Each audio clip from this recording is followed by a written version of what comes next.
വചനമൊഴി March 18. വചനഭാഗം 1 കോരിന്തോസ് 10:1-13, ലൂക്കായുടെ സുവിശേഷം 21:29-36. വിശുദ്ധ ലൂക്ക അറിയിച്ച നമ്മുടെ കർത്താവ് ഈശോ മിശിഹായുടെ പരിശുദ്ധ സുവിശേഷം.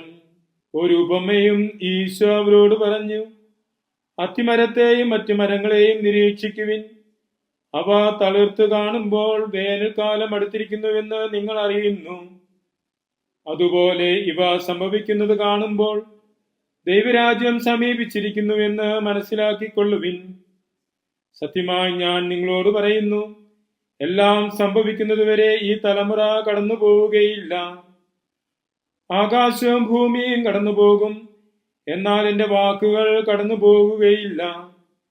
സുഖലോലുപത, മദ്യാസക്തി, ജീവിത വ്യഗ്രത എന്നിവയിൽ നിങ്ങളുടെ ഹൃദയം ദുർബലമാകുകയും ആ ദിനം പെട്ടെന്ന് നിങ്ങളുടെ മേൽ വന്നു വീഴുകയും ചെയ്യാതിരിക്കാൻ ശ്രദ്ധിക്കുവിൻ. എന്തെന്നാൽ ഭൂമുഖത്ത് വസിക്കുന്ന എല്ലാവരുടെയും മേൽ അത് ഒരു കെണി പോലെ വരും. സംഭവിക്കാനിരിക്കുന്ന ഇവയിൽ നിന്നെല്ലാം രക്ഷപ്പെട്ട് മനുഷ്യപുത്രന്റെ മുൻപിൽ നിൽക്കാൻ വേണ്ട കരുത്തുണ്ടാകാൻ എല്ലാ സമയവും പ്രാർത്ഥിച്ചുകൊണ്ട് ഉണർന്നിരിക്കുവിൻ. ഈശോയിൽ സ്നേഹമുള്ളവരെ, ക്രൈസ്തവ ജീവിതം സുഗമമാകണമെങ്കിൽ ഏകാഗ്രതയും ജാഗ്രതയും പാലിക്കണം. ഏകാഗ്രതയും ജാഗ്രതയും നഷ്ടമാകുന്ന സാഹചര്യങ്ങളും സന്ദർഭങ്ങളും ഒഴിവാക്കണമെന്നാണ് ഇന്ന് തിരുവചനം നമ്മെ ഓർമ്മപ്പെടുത്തുന്നത്. 3 മേഖലകളിലാണ് പ്രത്യേകം ശ്രദ്ധിക്കുവാൻ നമ്മോട് ആവശ്യപ്പെടുന്നത്. 1 സുഖലോലുപതയാണ്. ആവശ്യത്തിന് വേണ്ടതിൽ കൂടുതൽ ആഗ്രഹിക്കുന്നതും അനുഭവിക്കുന്നതും ആഡംബരമാണ്, സുഖലോലുപതയാണ്. അവശ്യകാര്യങ്ങളിൽ കൂടുതൽ ആഗ്രഹിക്കുന്നതും അനുഭവിക്കുന്നതും ആസക്തിയാണ്. നമുക്കുള്ളവയെ അവഗണിച്ചും ഇല്ലാത്തതിനു വേണ്ടി ആകുലപ്പെടുന്നതും ജീവിത വ്യഗ്രതയാണ്. ഇവ 3 ഒഴിവാക്കണമെന്ന് ഇന്ന് തിരുവചനം നമ്മെ ഓർമ്മപ്പെടുത്തുന്നു. ജീവിത വ്യഗ്രതകൾക്കും അസ്വസ്ഥതകൾക്കും മുൻപിൽ പിടിച്ചു നിൽക്കുവാൻ സദാ പ്രാർത്ഥിച്ചുകൊണ്ട് ജാഗ്രതയെ പുലർത്തുവാനാണ് തിരുവചനം നമ്മെ ക്ഷണിക്കുന്നത്. ഏറ്റവും ശക്തമായ ആയുധമാണ് പ്രാർത്ഥന.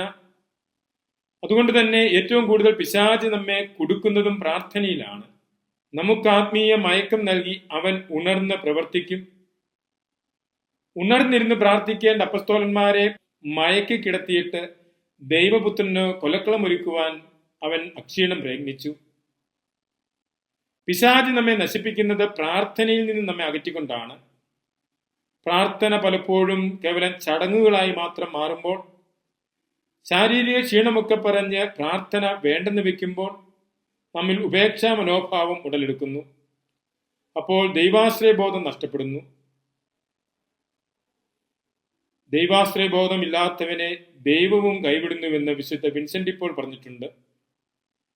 ദൈവം കൈവിട്ടവനും ദൈവം വിട്ടുപോയവനുമായ മനുഷ്യൻ, ദൈവസാന്നിധ്യം അനുഭവിക്കാത്തവനായ മനുഷ്യൻ ദുർബലനായി തീരുന്നു. നാരകീയ ശക്തികൾ അവനെ കീഴടക്കി നശിപ്പിച്ചു കളയുന്നു.